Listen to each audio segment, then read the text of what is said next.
Oh, it's just me again. Try to do it a little differently. The old memory ain't what it used to be.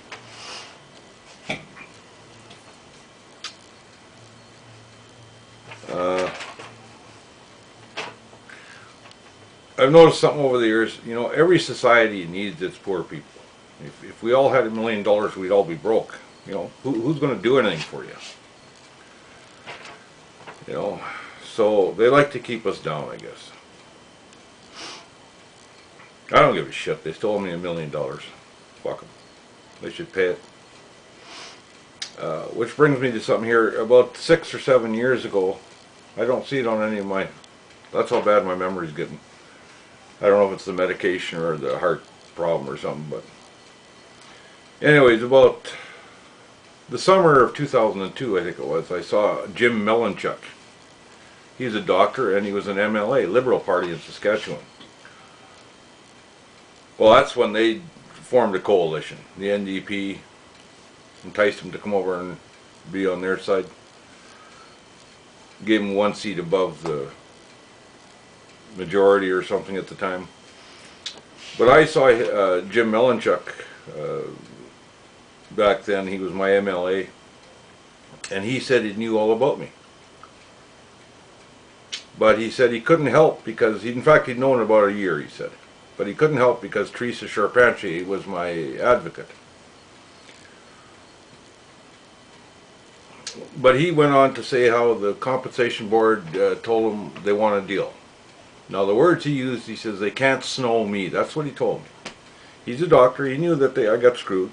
He knew my health situation.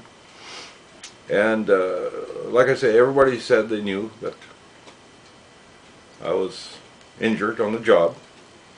Worse than what they tried to make it out to be. And he said they want to deal with me. But it was up to me to come up with a number, which I didn't like, and I told him that. And I said, that doesn't make sense. He said, well, they're not going to treat you fair. You're not going to get your appeal because it won't be a fair one. Because if you win your appeal, they have to give you everything, right down to the last penny.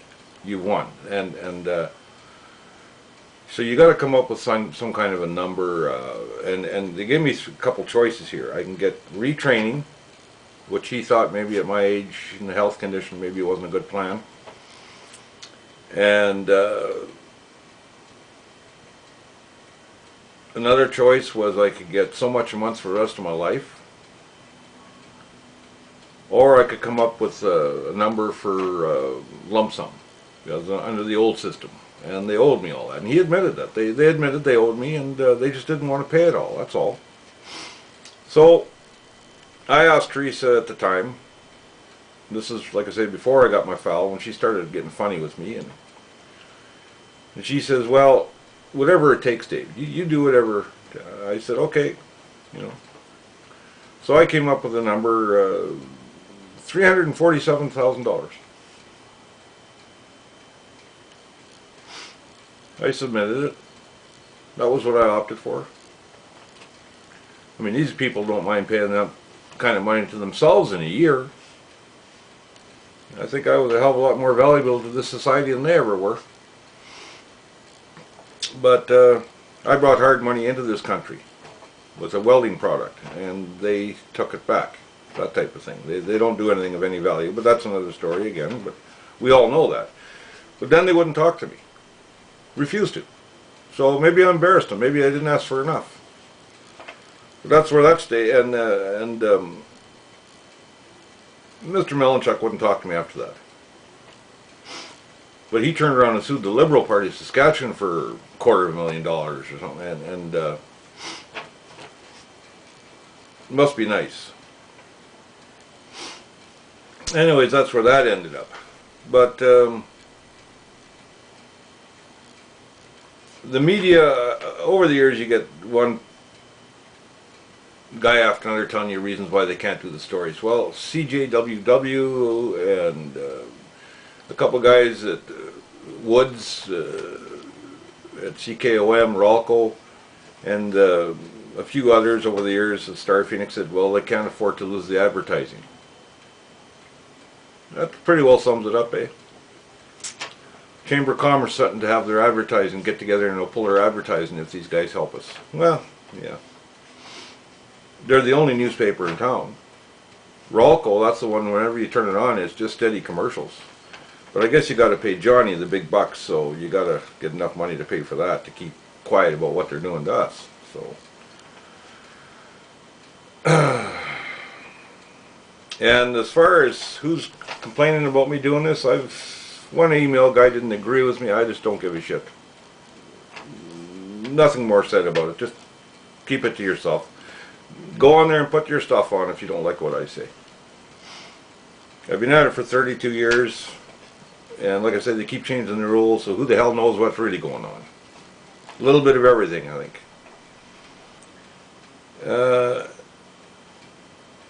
And phone calls. Probably 10 or more phone calls where they just sit there and don't say a goddamn word. Just sit there. And like I said, lately I've been having trouble, rent supplement. Now I got a problem with SGI. 1995 workers' comp employees went over to SGI and showed them the tricks of the trade, so to speak, how to screw with us. Well, anyways, they're everywhere. The one phone call, the guy just sat there, whoever it was, you could hear him breathing, a little bit of noise in the background, couldn't make it out, and I just said, hell called, your room is ready. Then they hung up.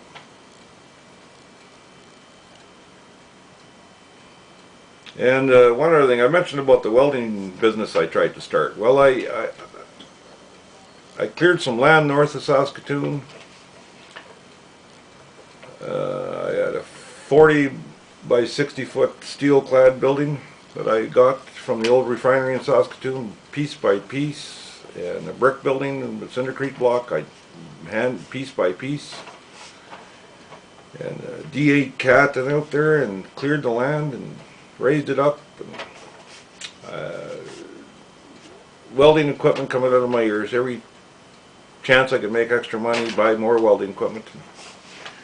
Well, a guy, they called me a liar. Like back then, I don't know why they were so interested, but years later I get my file and there it's in there. They don't believe me one bit. They think it's a big joke. This guy, we don't believe him. Well, the guy I sold it to apparently still has most of it, and he heard about this. So he wrote me a letter, wrote down just about everything he could think of that he wrote, and he thinks he might have missed a few pieces, but he wrote a great big page full of stuff that I sold him. And anyways, they don't want anybody knowing that either. Like I said, anybody that ever phoned over the years, they're told all the negative things about me. Anyways, there's lots more. It just goes on and on and on and on. But beware of what you say to these people. Record it if you can so that they can't misinterpret it. Take a witness whenever you can. Tell them when you're talking to them that you're going to record the call, and I'll tell you, they'll change their tune when you're halfway through and tell them you're taping it. Then they won't say the same things to you. But anyways, I got hit again today. Big caliber this time. Have a good one.